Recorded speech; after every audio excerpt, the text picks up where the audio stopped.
on the Record podcast. I am one of your hosts, Frank Schumpert, and joining me right here is Dan Malloy. Dan Malloy. Awesome. That's great. A little bit about me. I was in law enforcement from 2011 going roughly till 2024. In 2024, I came on with John Reid and Associates as a seminar instructor. Dan, can you tell us a little bit about yourself?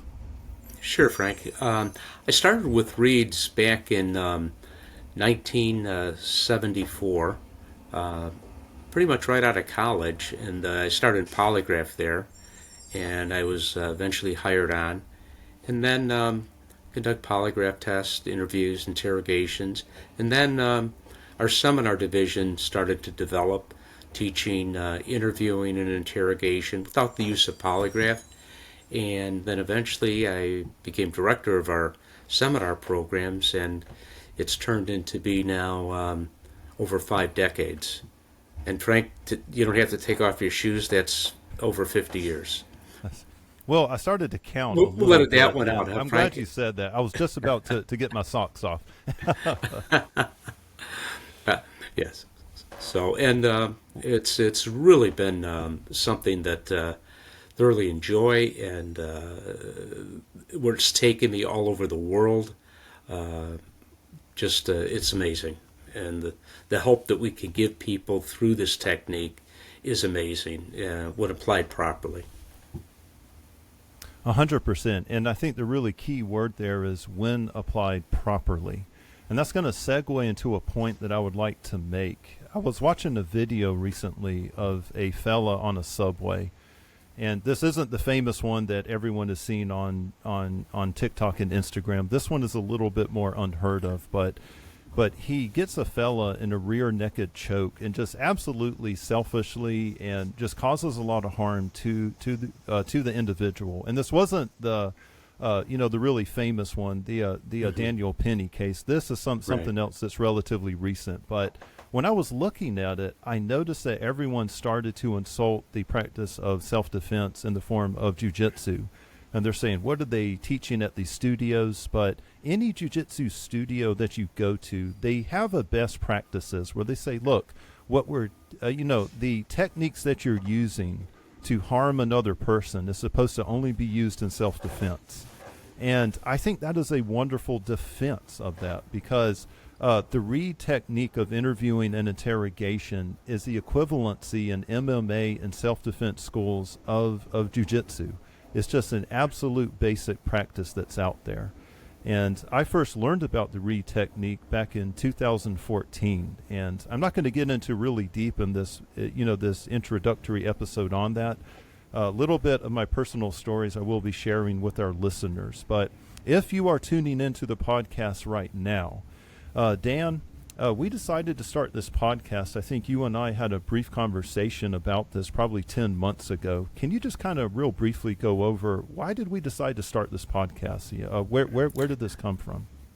Well, I think podcast is something that's everyone has a podcast or listens to podcasts, and it's a way to communicate our information and just good interview and interrogation information following good practices to a lot of investigators, and to clarify with a lot of our critics what is the Reid technique. And that's something that has come about where people continually have a tendency to criticize Reid, and when you start looking at the criticism, it turns out to be not just criticism, I'll say it, it turns out to be lies that they're saying about it. And most of these people that are doing this have never even attended the course, never sat in on an interview or interrogation by us. So I think it really does need to be the record set straight on this. Hence the name for all of our listeners, Reid on the Record with this. And what Dan has brought up, if you Google our name out there, we have some haters. And if you've attended our seminars, we reference them very, very briefly, really only if it's ever brought up. But what we have found, at least from my perspective, and this is going to piggyback off of what Dan just brought up, but it seems like there's a narrative outside of people who have never served in law enforcement, who have never served in the intel communities or the military communities, where it's almost like they want to reduce the art of policing into an algorithm, into a mathematical equation where you can input evidence and facts and you can automatically determine who the primary suspect is and for probable cause. But anyone who's ever been in law enforcement, intel, or the military can tell you is that criminality is a human problem and it requires a human solution. And 99% of the time, if you're listening to this podcast and you have experience, you're going to know you have to sit down with the perpetrators of crimes, with suspects, to kind of suss out what the truth is. But what's happening with the cultural narrative is it's starting to shift against the art of interrogation. And I think that's a terrible direction for the body politic of our nation, and indeed, the world to kind of turn to. It's a powerful tool for obtaining the truth. And what Dan brought up is that there are some critics out there. Well, we kind of put them in two different camps. We have some people who are just ignorant of the Reid technique itself, and they don't really know what they're talking about. And I say this with a charitable heart. But there are other ones out there who may understand what we're doing, but they still want to kind of spin it to their side. But part of the podcast that we're trying to develop here between me and Dan is to just get our side of the story out. But that's not all. We're not just going to be responding to critics. We are also going to be providing some insights into the art of interviewing, interrogation, conducting an investigation. If you're in law enforcement, you're in the intel community, if you have any kind of investigative role, then we want to kind of talk about that a little bit, is what we want to do. So, right. We want to absolutely try to make your jobs easier in obtaining the truth. And that's the thing, not just obtaining a confession, but obtaining the truth. And I don't have a statistic of it, but most people we talk to are truthful. In an investigation where there might be possibly 10 suspects, only one of them possibly did it, so you're interviewing 9 people, but it's important that you're able to recognize and eliminate the innocent so you can concentrate on the deceptive individual. And giving you tips will also be hopefully evaluating some interviews and interrogations by other investigators to point out not maybe some ways that they could have conducted the interview or interrogation to make their jobs easier. We're not here to criticize, saying, oh, absolutely shouldn't do that. And maybe in some cases it will be, but overall, an investigator, when they're trying to obtain the truth, they want to do a good job. They want to try to follow good legal guidelines, and we're going to talk about what is acceptable practices, what's not acceptable.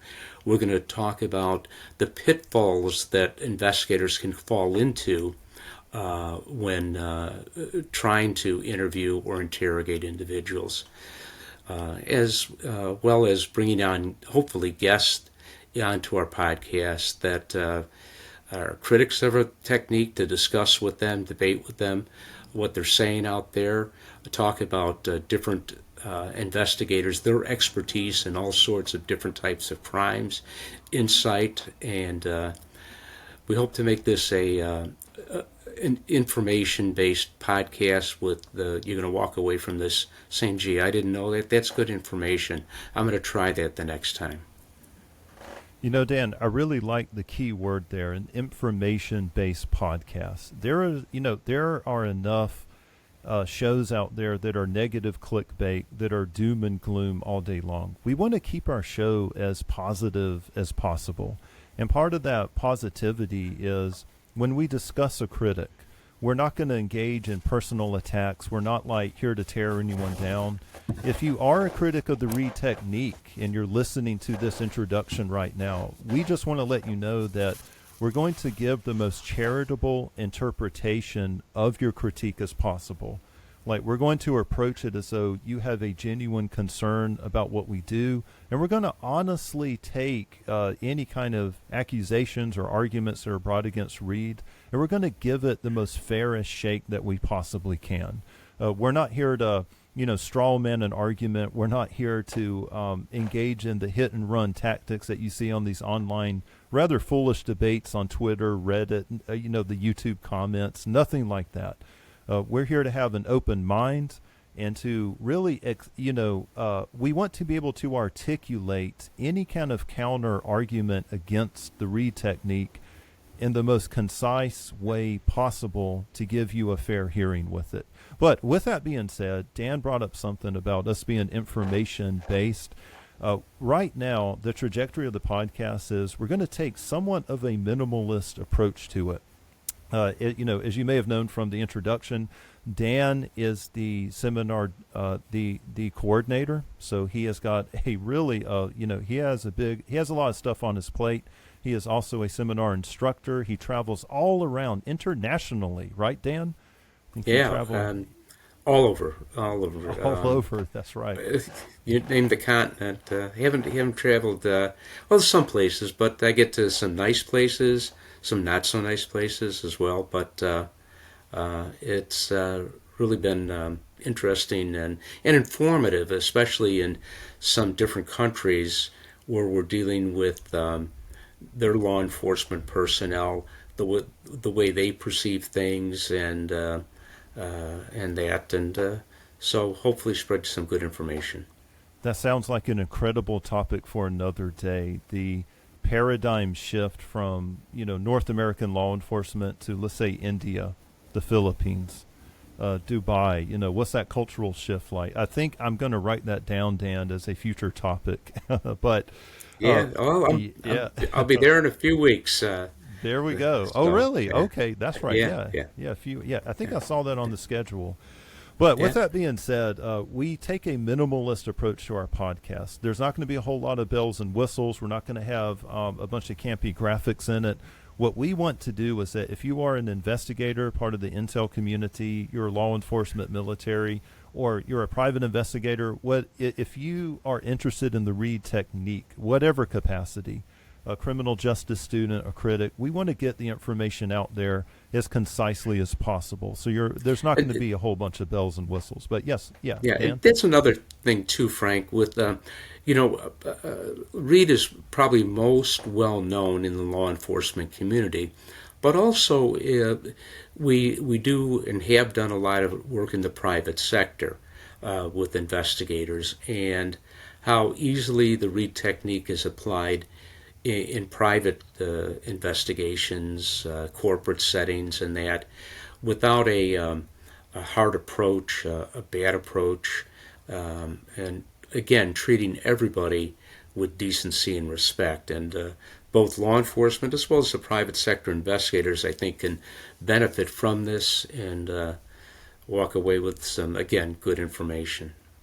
And we'll also be wanting and encouraging, maybe I'm jumping the gun here, but questions from our listeners about problems they have encountered, or information they would like to see in the future broadcasts for Frank and I to address, or perhaps bring in some other people, experts in certain fields, that they can address that. So it's a well-rounded type of a podcast that we hope to put together. I'm really glad that you brought up the last point there as well, Dan. Everyone can benefit from the Reid technique. You could be in sales, and, the 3 channels of communication is going to absolutely help you close out deals with it.